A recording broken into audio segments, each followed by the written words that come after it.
नमस्कार, स्वागत है आपका कार्यक्रम आपका शहर आपकी खबर में। मैं हूं आपके साथ पारुल। हम आपको बड़ी खबरों से रूबरू कराएंगे जिन पर दिन भर हमारी नजर होगी। तो 4 तस्वीरें पहले आप देख लीजिए जो आपकी टेलीविजन स्क्रीन पर। सबसे पहले बात करेंगे पेट्रोल डीजल के लगातार बढ़ते दामों की। दूसरी खबर में हम बताएंगे 2021-22 के बजट में कर्मचारियों और किसानों पर फोकस करके सरकार किस तरह निकाय चुनाव से पहले बड़ा दांव चलने वाली है। तीसरी खबर में बात होगी पंचायत चुनाव की। खबर है कि अप्रैल में ही चुनाव आयोग पंचायत चुनाव करा सकता है। वहीं चौथी और अंतिम खबर में बात करेंगे वैक्सीनेशन की।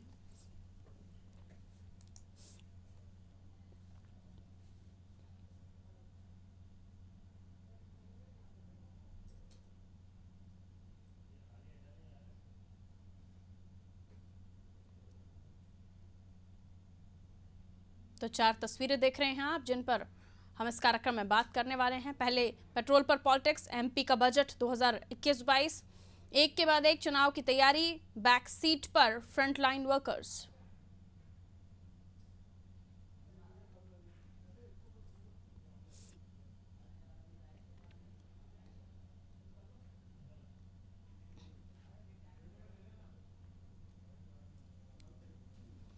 तो पेट्रोल पर पॉलिटिक्स, जी हां, 2008 में पेट्रोल 50 रुपए होने पर शिवराज ने साइकिल चलाई। 2020 में 80 रुपए हुआ तो दिग्विजय ने पैडल मारा। अब पेट्रोल 100 के पार होने पर कमलनाथ 20 फरवरी को बाजार बंद कराएंगे। पेट्रोल डीजल के आसमान छूते दामों से पब्लिक को राहत भले ही ना मिले, लेकिन इसका सियासी विरोध तेज जरूर देखने को मिल रहा है। वैसे पेट्रोल डीजल के दामों पर सियासत नई नहीं है। बीजेपी और कांग्रेस ने ईंधन के दामों को लेकर हमेशा विरोध किया है। इसके बाद भी मध्य प्रदेश में पेट्रोल के दाम कई जिलों में 100 रुपए के पार हो गए हैं। इससे स्पष्ट है विरोध जनता को राहत दिलाने के लिए कम, सियासी फायदा लेने के लिए ज्यादा रहा है। अब मध्य प्रदेश में लगातार बढ़ रहे पेट्रोल डीजल के दामों पर राजनीति एक बार फिर तेज हो गई है, क्योंकि महंगाई बढ़ने और ट्रांसपोर्टर्स द्वारा हड़ताल की धमकी के बावजूद तेल कंपनियां ईंधन के दाम बढ़ाने का सिलसिला खत्म नहीं कर रही। मंगलवार को देश में तेल के दाम में लगातार 8वें दिन बढ़त देखी गई। इस बढ़त के बाद मध्य प्रदेश की राजधानी भोपाल में प्रीमियम पेट्रोल के दाम 100 रुपए लीटर के पार पहुंच गया। मंगलवार को पेट्रोल के दाम में 30 पैसे तो डीजल के दाम में 35 पैसे का इजाफा हुआ। प्रति लीटर की बढ़ोतरी देखी गई। इस बढ़त के बाद दिल्ली में पेट्रोल 89.29 करीब आप कह लीजिए 90 रुपए, और उसके अलावा डीजल 69.70 रुपए, यानी कि करीब करीब आप इसे 80 आंक लीजिए, ये प्रति लीटर के भाव से बिक रहा है। भोपाल में तो प्रीमियम पेट्रोल का दाम 100 रुपए 18 पैसे प्रति लीटर पर चला गया, तो सामान्य पेट्रोल 97 रुपए 27 पैसे प्रति लीटर बिक रहा है। पेट्रोल डीजल की कीमतें बढ़ने से आम आदमी से लेकर ट्रांसपोर्टर्स तक सभी बेहाल हैं। डीजल के बढ़ते दाम को देखते हुए ट्रांसपोर्टर्स ने हड़ताल की धमकी दी। कोरोना के दौरान सैलरी में कटौती, काम धंधा मंदा पड़ने से आम आदमी पहले से ही काफी परेशान है। अब जब वो काम पर लौट रहा है तो उसे महंगा पेट्रोल खरीदना पड़ रहा है। कहीं ना कहीं ये महंगी मार सहनी पड़ रही है। अब पेट्रोल के बढ़ते दामों को लेकर देखिए किस तरह से सियासत हो रही है। अपनी अपनी तरफ से बयानबाजियां आ रही हैं। बीजेपी की तरफ से विश्वास सारंग क्या कुछ कह रहे हैं और कांग्रेस की क्या टिप्पणी है, सबसे पहले आप वो सुनिए। राष्ट्रीय बाजार के दाम पर निर्भर करते हैं और उसमें यदि फ्लक्चुएशन होता है तो वैसा ही फ्लक्चुएशन हिंदुस्तान में भी पड़ता है। आपने देखा होगा मोदी जी की सरकार बनने के बाद बहुत बार दाम कम भी हुए हैं। देखिए कांग्रेस की सरकार के आंकड़े उठाकर देखिए। कांग्रेस की सरकार यदि इस देश में 10 साल तक मनमोहन सिंह के नेतृत्व में रही, सोनिया जी के हाथ में रिमोट था, तो आप देखेंगे कि लगातार दाम बढ़ते रहे, एक बार भी कम नहीं हुए। और उस समय सीधे सीधे जनता की जेब में डाका डालने का काम कांग्रेस ने किया था। और ये पुरानी बात है, 10 साल पुरानी बात है। आप उसको कंपैरिजन करेंगे तो ये ठीक नहीं रहेगा। मुख्य मुद्दा ये परसेंटेज वाइज आप देखेंगे तो निश्चित रूप से अभी जो भी स्थिति है महंगाई पर बहुत कंट्रोल है। ये केंद्र सरकार की मैं बधाई दूंगा मोदी जी के नेतृत्व में। पूरे दुनिया की इकोनॉमी को यदि हम समीक्षा करें तो हिंदुस्तान की इकोनॉमी बहुत अच्छी है, क्योंकि हमारे आर्थिक अनुशासन का पालन केंद्र की सरकार करवा रही है। और चलिए इसी को हम लेकर आगे चर्चा करने की कोशिश करेंगे। हमारे साथ विकास बोंद्रा जी बीजेपी से इस वक्त फोन लाइन पर मौजूद है, ब्रजेश पांडे जी कांग्रेस से इस वक्त फोन लाइन पर मौजूद है। दोनों का बहुत स्वागत करती हूं और सबसे पहले विकास जी से हम बात करने की कोशिश करेंगे। विकास जी, मुद्दा जनता से जुड़ा हुआ है। आप कांग्रेस भले ही उसे आगे बढ़ाकर जनता के बीच जाकर इस मामले को कह रही हूँ, लेकिन जनता से जुड़ा हुआ मुद्दा है। जनता की जेब तो खाली हो रही है सर। अब आप किसी भी तरह की टिप्पणी दे, राहत देने का काम भी तो आपका ही है, कैसे करेंगे? देखिए, डेवलपमेंट प्रोसेस में अगर चीजें महंगी होती हैं, हो रही हैं पेट्रोल डीजल, तो उसका विश्वास जी ने बड़े अच्छे ढंग से सब कुछ वृत्तांत से बताया कि इंटरनेशनल मार्केट प्राइसेस क्रूड की बढ़ी हैं, इस वजह से महंगा हुआ है। क्रूड की प्राइसेस, इंटरनेशनल प्राइसेस और देश में पेट्रोलियम सप्लाई प्राइसेस को आपस में कोरिलेट करके बाजार के भरोसे छोड़ने का जो सिस्टम और इकोनॉमी डेवलप की थी, वो कांग्रेस ने की थी या हमने तो की नहीं थी, वही चल रही है आज भी। सेकंड टाइम उसके ऊपर टैक्सेशन का विषय बार बार आता है, तो आप देखेंगे कि इसमें प्रदेश सरकारों का ही ज्यादा टैक्स शेयर होता है। सेंट्रल गवर्नमेंट ने उनसे कहा है कि इन टैक्सेस के कलेक्शन को युक्तियुक्तकरण करके पब्लिक को बेहतर स्थिति में लाना चाहिए। तीसरी बात है, सेंट्रल गवर्नमेंट की जो टैक्स कलेक्शन है वो बहुत अति आवश्यक है और उसमें से बहुत सा शेयर प्रदेशों को ही फिर सेंट्रल गवर्नमेंट देती है। और जो हमारी जो विकास योजना है, जो पूरी इकोनॉमी को चला रही है, आगे बढ़ा रही है और हमारी जीडीपी की ग्रोथ जिस वजह से आ रही है, उतना टैक्स कलेक्शन सेंट्रल गवर्नमेंट के लिए बहुत आवश्यक कार्य है। तो मुझे लगता है कि इंटरनेशनल क्रूड प्राइसेस के बढ़ते हुए स्टेट गवर्नमेंट इस और थोड़ा सा ध्यान देंगी। और चौथा पांचवा फैक्टर आ रहा है कि जैसे खेती किसानी में महंगे डीजल का जो प्रभाव पड़ता है, उसको कमतर करने के लिए सेंट्रल गवर्नमेंट ने जो सोलर पावर एनर्जी का मॉडल एक डेवलप किया है, खेतों में सिंचाई की व्यवस्था सोलर वगैरह के माध्यम से करने को हमने मोटिवेट किया है। तो वो हमारे इस प्रायोरिटी सेक्टर को जो बैडली इन्फ्लुएंस ना हो डीजल प्राइसेस के कारण, उसको सेफगार्ड करने का एक तौर चलिए, कुल तरीका मिलाकर है। और आप आने लोग वाले किसानों के लिए समय काम कर रहे हैं, आप लोग जनता के लिए काम कर रहे हैं, योजनाएं विकास, इसलिए टैक्सेशन की ज्यादा जरूरत है। ब्रजेश पांडे जी हमारे साथ जुड़े हुए हैं। ब्रजेश जी, क्या कहना चाहेंगे? ये बड़ी स्पष्ट बात है। आप देख रही हैं कि महंगाई, आप जब यूपीए की सरकार थी तो ये लोग हमेशा कहा करते थे कि महंगाई डाइन खाई जाए, तब तो ये लोग महंगाई डाइन खाने का बात करते थे। तो अब क्या ये महंगाई इनकी मौसी बन गई है? इनको इस पर सोचना चाहिए। और सबसे बड़ी बात यह है कि अगर आप डीजल पेट्रोल के, केरोसिन के दाम में, एलपीजी के दाम में विधाशा वृद्धि करते जाएंगे तो वो समय आ जाएगा इस देश के अंदर जब देश के अंदर अराजकता का माहौल निर्मित हो जाएगा, लोगों को जो है वो 2 पेट का भोजन नहीं मिल पाएगा और जो व्यक्ति सामान्य वर्ग का जो व्यक्ति है उसका सफर बढ़ जाएगा। इस दिशा में सरकार को हमेशा चिंतन करना चाहिए और जो भी पॉलिसी बनाए वो समग्र राष्ट्र के हिसाब से बनाए। आप देखिए, बीच में कोरोना काल आ गया था। कोरोना काल में पहले जो है देश वैसे भी काफी कुछ सफर कर चुका है, तो अब इस तरह की जो भी योजनाएं बनाए भारतीय जनता पार्टी की सरकार के अंदर बैठे नुमाइंदे, तो इनको इस बात का ध्यान रखना पड़ेगा कि समाज के नीचे के व्यक्ति में इसका बड़ा दुष्प्रभाव पड़ता है। समाज में ऐसी कोई अव्यवस्था न होनी पाए जिससे कि समाज जो एक अच्छे उससे चल रहा है, समाज का वातावरण निर्मित है, वो पूरी तरह से खंड खंड हो जाए। अभी विकास जी ने कहा कि केंद्र को टैक्सेशन की ज़रूरत इसलिए है क्योंकि तमाम योजनाओं में पैसा जाता है, किसानों में, कृषि में, तमाम चीज़ों में। लेकिन आपने कहा कि महंगाई अब क्या मौसी हो गई है, तो क्या कांग्रेस शासित राज्यों में भी मौसी हो गई है? मुझसे सवाल है? जी सर, आपसे ये ब्रजेश पांडे जी। जी, कांग्रेस शासित राज्यों में टैक्स नहीं लिया जाता। कांग्रेस शासित राज्य जो है वो अगर कोई भी महंगाई बढ़ती है तो वो केंद्र सरकार अगर डीजल, पेट्रोल, एलपीजी के दाम बढ़ा देगी तो कैसे प्रदेश की सरकार उस पर नियंत्रण कर सकेगी?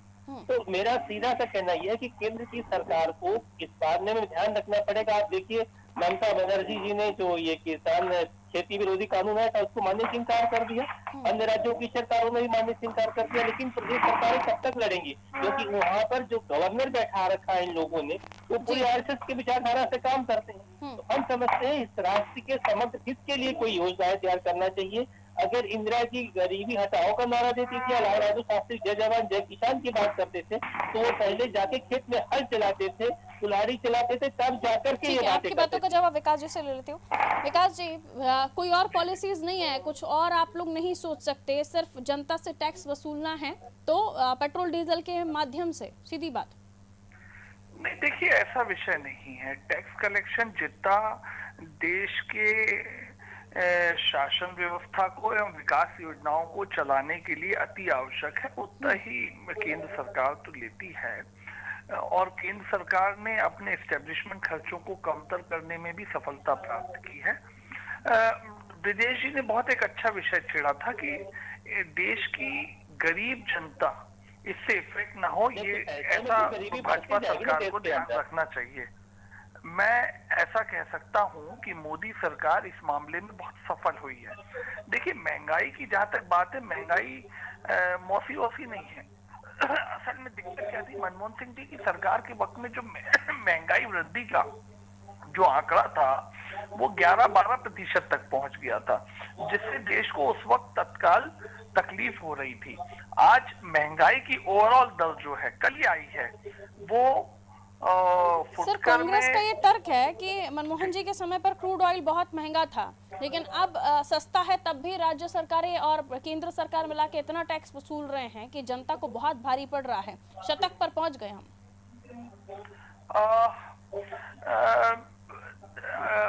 मनमोहन सिंह जी की मैं एक विषय का क्लियर कर लूं। मनमोहन सिंह जी की सरकार के वक्त में महंगाई दर बहुत तेज थी, जो जनता को बहुत तकलीफ दे रही थी।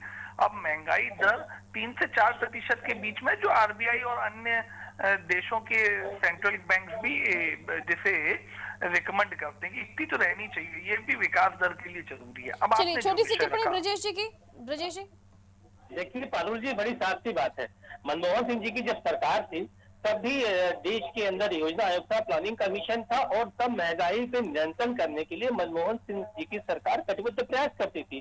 प्लानिंग कमीशन के अपने सदस्यों से समय समय बात किया जाता था, और जो इस देश के अंदर विदेशी पूंजी निवेश का जो शुरुआत नरसिंह राव जी की सरकार ने किया था, मनमोहन जी की सरकार में वो पूंजी निवेश देश में हुआ, बहुत सारे उद्योग धंधे स्थापित हुए। 20 तारीख को जो आपने तैयारी की है जनता के बीच जाने की, उसमें दिग्विजय सिंह साहब भी होंगे, और क्या जनता का आपको समर्थन मिलेगा उसमें, या कांग्रेसियों का ही प्रदर्शन रहेगा? ये देखिए, ऐसा है कि दिग्विजय सिंह साहब कांग्रेस पार्टी के वरिष्ठ नेता है, ऑल इंडिया कांग्रेस कमेटी के शुरुआत हमने ऐसे ही की ना कि शिवराज जी ने साइकिल चलाई, दिग्विजय सिंह साहब ने भी पैडल मारे, अब कांग्रेस फिर से बिल्कुल जमीन पर उतरने की तैयारी में। कांग्रेस पार्टी इस डिमॉन्स्ट्रेशन को जनता के बीच ले जाएगी, और जनता क्या समाज के अंतिम छोर के व्यक्ति के बीच तक ये संदेश अब तक ये जाएगा। एलिगेशंस लगे कि जनता का कम, कांग्रेसियों का प्रदर्शन ज्यादा होता है, तो इसलिए यही मेरा सवाल था कि जनता का समर्थन कितना मिलेगा कांग्रेस को। हालांकि 20 तारीख को पता चलेगा। बहुत बहुत शुक्रिया आप दोनों मेहमानों का हमारे साथ जुड़ने के लिए। तो पेट्रोल डीजल की बढ़ती कीमतें, लेकिन सियासत में इस पेट्रोल डीजल को लगी जो महंगाई की आग है, उसका फायदा कांग्रेस को मिलेगा या नहीं, ये देखने वाली बात होगी। आगे बढ़ते हैं। मध्य प्रदेश की शिवराज सरकार नगरीय निकाय और पंचायत चुनाव से ठीक पहले कर्मचारी और किसानों जैसे बड़े तबके को साधने पर फोकस कर रही है। आगामी वित्तीय वर्ष 2021-22 के बजट में सरकारी कर्मचारियों को महंगाई भत्ता यानी डीए 13% तक बढ़ाने का प्रावधान करने की तैयारी है। वर्तमान में कर्मचारियों को 12% डीए मिल रहा है, लेकिन वित्त विभाग ने सभी विभागों से जानकारी लेकर 25% डीए करने के हिसाब से होमवर्क कर लिया है। कर्मचारियों को डीए न्यूनतम 5% बढ़ाकर दिया जाने पर 1400 करोड़ का वित्तीय भार सरकार पर आएगा। हालांकि अंतिम निर्णय मुख्यमंत्री शिवराज सिंह चौहान को लेना है। अगर सरकार ऐसा करती है तो करीब 11 लाख कर्मचारियों को साधने की रणनीति काफी हद तक कामयाब हो सकती है। मंत्रालय सूत्रों ने बताया कि शिवराज सरकार विधानसभा में 2 मार्च को बजट पेश कर सकती है। इसमें किसानों के लिए भी बड़ी घोषणाएं करने की तैयारी कर ली गई है। किसानों के लिए अलग से बजट तो आएगा ही, साथ ही मुख्यमंत्री शिवराज सिंह चौहान की जो बहुत ही ज़्यादा उनको जो पसंद है किसानों की योजना है, मुख्यमंत्री किसान सम्मान निधि के लिए बजट में 3000 करोड़ का प्रावधान भी किया जा रहा है, जिससे सरकार पर 3200 करोड़ का भार आएगा। इसके अलावा किसानों को बिना ब्याज पर शॉर्ट टर्म लोन की योजना को भी निरंतर करने का निर्णय लिया गया है। इससे सरकार पर 800 करोड़ का सालाना भार आएगा। सरकार 80 लाख किसानों के परिवार पर अपनी पकड़ मजबूत करना चाहती है। तो आने वाले चुनाव को लेकर सरकार की रणनीति कि कैसे कर्मचारियों को साधा जाए, और खासतौर पर जब भोपाल की बात हो तो यहाँ पर सबसे ज्यादा वोट बैंक कर्मचारी वर्ग का ही है। उनके परिवारों को जोड़कर ये बड़ा वोट बैंक बन जाता है, तो जाहिर है इनको नाराज कर कोई भी मुसीबत नहीं मोलना चाहेगा। और ऊपर से इस बजट में कितना शेयर होगा, अगर जिस तरह से डीए बढ़ाने की बात की जा रही है तो 1400 करोड़ रुपए का भार सीधा सीधा सरकार पर आएगा, और वो किसके कंधों पर जाएगा? वापस जनता के कंधों पर। और भी समझने की कोशिश करते हैं। वैभव गुप्ता विशेष संवाददाता लगातार हमारे साथ बने हुए। वैभव, आप देखिए, कर्मचारियों को इंप्रेस करना है, डीए बढ़ाना है और उसके बाद जनता के ऊपर बोझ डालना है, ये पूरा सॉल्यूशन तो कुछ ऐसा ही नजर आ रहा है। लेकिन चुनाव में किस तरह से साधने की कवायद है, चाहे वो किसानों को हो चाहे वो कर्मचारियों को, ये जो पॉलिसी है क्या काम करेगी, क्या लगता है? अब तक तो काम है इस तरह की राजनीति ने, और शायद यही कारण है कि बीजेपी फिर एक बार इसी राजनीति के सहारे निकाय चुनावों को जीतने की कोशिश करने जा रही है, क्योंकि जिस तरीके से 13% डीए किया जाएगा, फिलहाल 8% जो डीए है वो राज्य सरकार की अपने कर्मचारियों को देती है महंगाई भत्ता, लेकिन ये पैक्ट है राज्य और केंद्र के साथ कि जैसे ही केंद्र सरकार अपने कर्मचारियों को महंगाई भत्ते की जो प्रतिशत है उसमें बढ़ोतरी करेगी, राज्य सरकार को भी बढ़ोतरी करनी पड़ेगी। तो राज्य सरकार कुछ दे नहीं रही है, कर्मचारियों को जो हक है वही उनको दे रही है, लेकिन वही हक उनको एहसान जताकर देने वाली है, क्योंकि इससे पहले हमने देखा कि कई बार कर्मचारी प्रदर्शन करते हुए नजर आए, केंद्र सरकार की तर्ज पर डीए देने की मांग की, और राज्य सरकार नगरीय निकाय चुनावों के पहले ऐसे 11 लाख कर्मचारियों को ये डीए का भुगतान करनी चाहिए, क्योंकि डीए जो सरकारी कर्मचारी को एक होता है घर में, तो उसका पूरा जो भार है उसके कंधों पर होता है। तो सरकार एक के सैलरी में इजाफा करके पूरे परिवार को, वोट बैंक को अपनी ओर आकर्षित करने जा रही है। ये हो गई डीए की बात, इससे बिल्कुल 1400 करोड़ रुपए का आर्थिक भार आएगा। तो हम देख रहे हैं कि पेट्रोल डीजल के दाम राजधानी भोपाल में शतक को पार कर चुके हैं। आज फरवरी महीने में 10 बार पेट्रोल के दाम बढ़ चुके हैं। आज भी 97 रुपए सादा पेट्रोल बिक रहा है। वहीं किसानों की बात की जाए तो किसानों को 4000 रुपए किसान सम्मान निधि के दिए जाएंगे। इसके साथ ही जो शॉर्ट टर्म लोन होता है उसके लिए सरकार ने 800 करोड़ रुपए का अनुदान दिया है कि जो कम अवधि के लिए लोन दिया जाएगा। तो सरकार कोशिश कर रही है किसान और कर्मचारियों को साधने की, ताकि नगरीय निकाय चुनाव में बढ़ चढ़कर किसान कांग्रेस का साथ उन्होंने दिया है इससे पहले विधानसभा चुनाव में, लेकिन अब वही किसान बीजेपी का साथ दें और कर्मचारी भी बीजेपी का साथ दें। तो कोशिश की जा रही है और सरकार बता भी रही है और सरकार जता भी रही है कि हम किसानों के लिए कितना काम करें, क्योंकि दिल्ली में जिस तरीके से हरियाणा और दिल्ली के आसपास के जो बॉर्डर पर किसान अब तक जमा हुए हैं, राकेश टिकैत के नेतृत्व में वो यही मांग कर रहे हैं कि सरकार को तीनों कृषि कानून वापस लेना होंगे। तो हरियाणा की जो आग हम किसानों की देख रहे हैं, कहीं ऐसी आग मध्य प्रदेश में ना दिखे, मध्य प्रदेश के कर्मचारी सरकार के खिलाफ खड़े ना हो जाए, इसलिए सरकार के द्वारा आर्थिक जो बोझ है उसको दरकिनार कर एक बार फिर जनता को महंगाई की मार झेलनी है, क्योंकि 1400 करोड़ रुपए कर्मचारियों के खाते में जाएंगे, उनको महंगाई भत्ता मिलेगा, लेकिन जो सरकार के लिए कर्मचारी काम कर रहे हैं केवल उन्हें ही महंगाई भत्ता मिलेगा। और ऐसा नहीं है कि मध्य प्रदेश के सभी परिवारों में हर कोई सरकारी नौकर हो, केवल 11 लाख ही परिवारों में सरकारी नौकर हैं, उनको महंगाई के लिए महंगाई भत्ता दिया जाएगा। लेकिन जो दूसरे परिवारों को क्या होगा, जो कमाते हैं, टैक्स देते हैं, और अब सरकार उसी टैक्स की मदद से चुनावों को जीतने की कोशिश करती है। बिल्कुल, आप बने रहिए, अगली खबर पे भी आपसे बात होगी वैभव।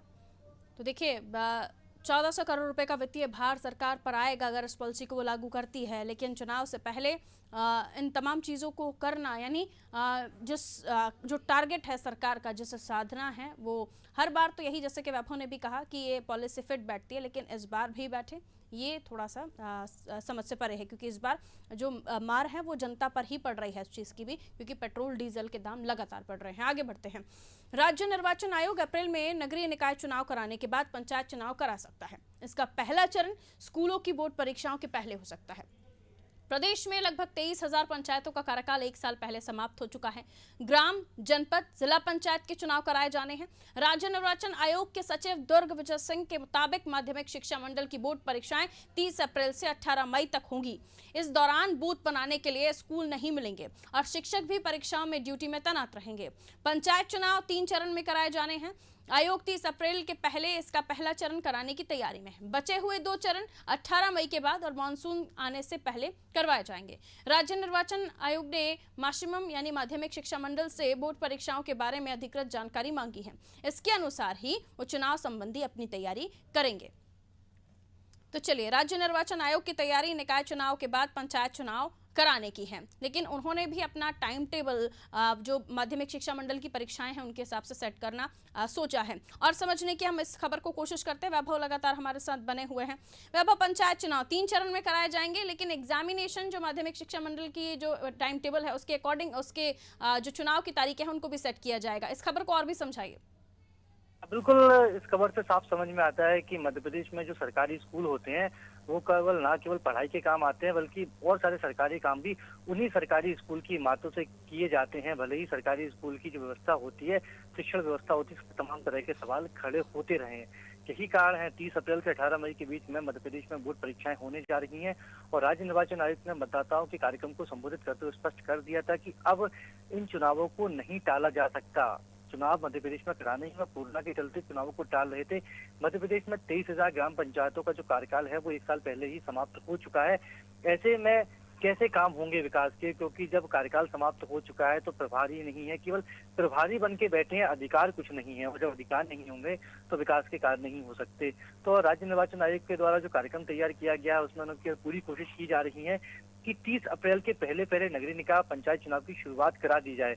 उसके बाद जब 18 मई को बोर्ड परीक्षाएं खत्म हो जाएंगी, बाकी का जो काम होगा वो 18 मई के बाद किया जाए, क्योंकि जब सरकारी स्कूल की जो बिल्डिंगें होती हैं वहीं पर मतगणना भी होती है, मतदान भी होते हैं और निर्वाचन संबंधी सारी प्रक्रिया उन्हीं सरकारी स्कूल की बिल्डिंग पर की जाती है। और जब सरकारी स्कूल में जब बोर्ड परीक्षाएं होंगी तो बोर्ड परीक्षाओं के लिए भी बोर्ड माध्यमिक शिक्षा मंडल को तैयारी करनी पड़ेगी। प्रत्येक जो बेंच होगी वहां पर छात्र का रोल नंबर रखा जाता है, और जिस तरीके से कोरोना की गाइडलाइन का पालन करने को कहा जा रहा है तो 2 बेंचों के बीच में पर्याप्त दूरी भी होनी चाहिए। मास्क और सैनिटाइजर की व्यवस्था सरकारी स्कूल में भी करनी ही पड़ेगी, भले ही चाहे वो जो तैयारियां हो केवल दिखाने के लिए की जाए, लेकिन कागजों में तैयारियां हमेशा पूरी ही की जाती हैं।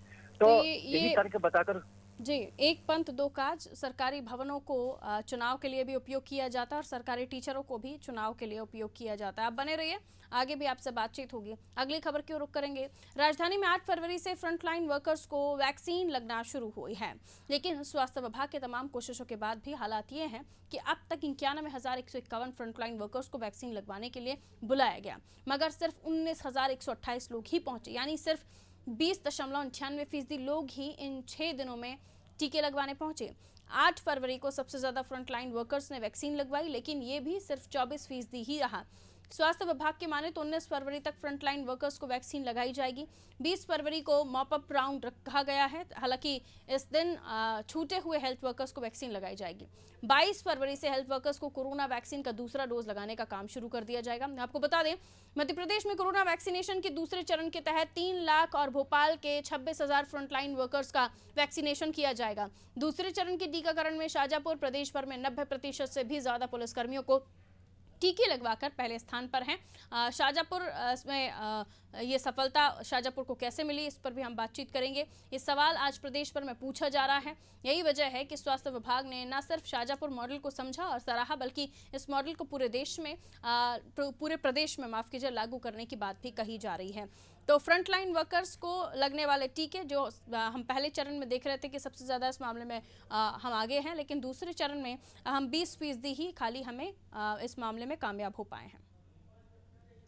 एक टर्न यदि खत्म होता है तो दूसरी बार भी मौका मिल जाता है, इसलिए लोग इस तरह से टर्न अप हो रहा है, परंतु ये कहीं भी निराशाजनक फिगर नहीं है। हमारी तैयारी पूरी है और पूरे प्रदेश में हम लगभग 1,20,000 लोगों को रोज लगाने की स्थिति में, तो इसलिए वो फिगर आपको दिखता है, परंतु सब कुछ ठीक है, कहीं कोई कमी नहीं। और चलिए, वैभव गुप्ता इस खबर पर हमारे साथ बने हुए हैं, उनसे और बातचीत कर लेते हैं। वैभव, शाजापुर मॉडल जिसको समझा सराहा गया और इसे अब कैसे प्रदेश में लागू किया जाए, इस पर बात हो रही है, लेकिन सेकेंड राउंड जो वैक्सीनेशन का था उसमें खाली 20%, यानी जो टारगेट रखा गया था उसमें 20% ही लोगों ने टीके लगवाए हैं। इसके पीछे वजह क्या देखते हैं वैभव? चलिए, लगता है फोन डिस्कनेक्ट हुआ है वैभव का। तो फ्रंटलाइन वर्कर्स को फरवरी में टीके लगेंगे और ये दूसरा चरण है जिसमें 3 लाख भोपाल के 26,000 फ्रंटलाइन वर्कर्स को वैक्सीनेशन दिया जाएगा।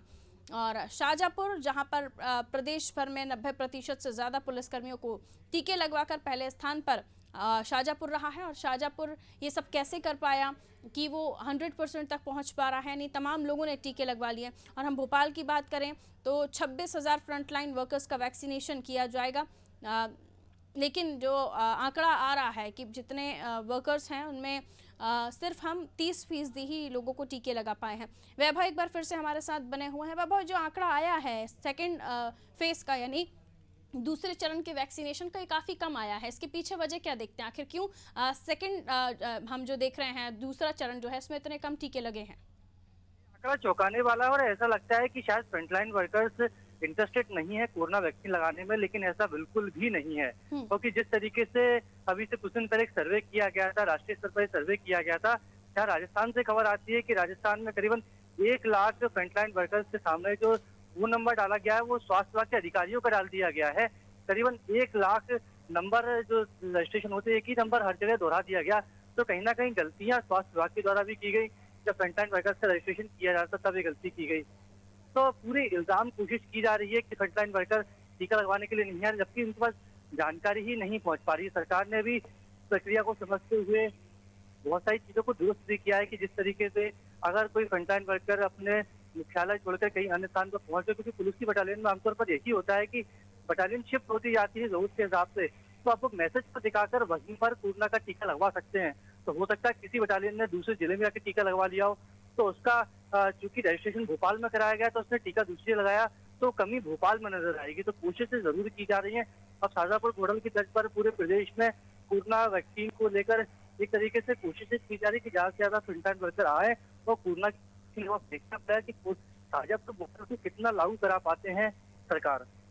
बहुत शुक्रिया वैभव जानकारी देने के लिए। तो जो कमियां हैं उन्हें दूर करना होगा, तभी वैक्सीनेशन के मामले में हम सभी 100% हो पाएंगे। यानी वैक्सीनेशन सभी को लगना बेहद ज़रूरी है, लेकिन जैसे कि डिसाइडेड है कि हम पहले फ्रंटलाइन वर्कर्स को वैक्सीनेशन देंगे। पहले चरण में हमने देखा स्वास्थ्यकर्मियों को वैक्सीनेशन दी गई, दूसरे चरण में हम देख रहे हैं कि पुलिस अधिकारी या फोर्स में काम करने वाले लोग, उन सभी को वैक्सीनेशन दी जा रही है। लेकिन जो आंकड़ा इस वक्त निकल कर सामने आया मध्य प्रदेश में, वो इतने सारे लोगों में सिर्फ 20% लोगों को ही वैक्सीनेशन लग पाया है। इसके पीछे वजह ढूंढी जा रही है, उन्हें टटोला जा रहा है, लोगों को ढूंढा जा रहा है जिन्होंने वैक्सीनेशन नहीं लिया है। लेकिन टाइम ड्यूरेशन है, इसी में ही सब कुछ करना पड़ेगा।